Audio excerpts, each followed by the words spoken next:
আমরা যেটা চাই, জাকের পার্টি অহিংস আদর্শে বিশ্বাস করে, সেজন্য আজকে আমরা জরুরি সংবাদ সম্মেলনের মাধ্যমে আপনাদেরকে আমরা অবহিত করলাম।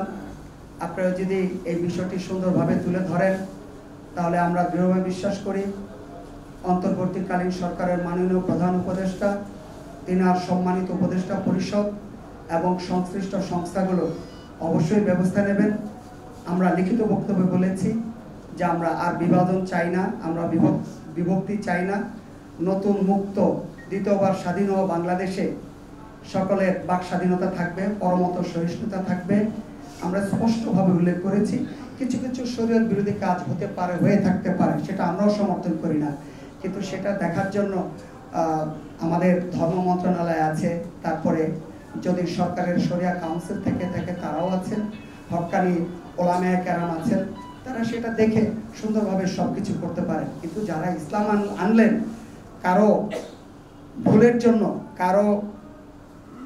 কারো খুব বেশি উৎসাহপ্রবণ আচরণের জন্য অলিয়া উলিয়ার মাজারে তো হামলা হতে পারে না।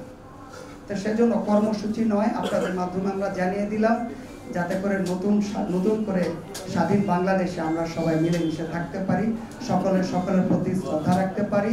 আকীদাগত পার্থক্য থাকতে পারে, সেটা আলোচনার মাধ্যমে নিরসন করা সম্ভব। ধন্যবাদ। এই কথাটা কিন্তু আপনার এখানে স্পষ্ট করেন নাই।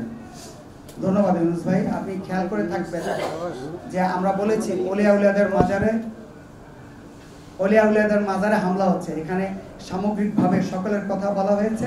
আর যেহেতু হযরত শাহপরান রহমতুল্লাহ আলাইহি এবং হযরত শাহজালাল রহমতুল্লাহ আলাইহি তিনাদের মাধ্যমে সর্বপ্রথম বাংলাদেশে ইসলাম প্রবেশ করে, শ্রদ্ধাস্বরূপ তাদের নামে আমরা এখানে উল্লেখ করেছি। আপনাকে ধন্যবাদ এই বিষয়টি পরিষ্কার করার জন্য।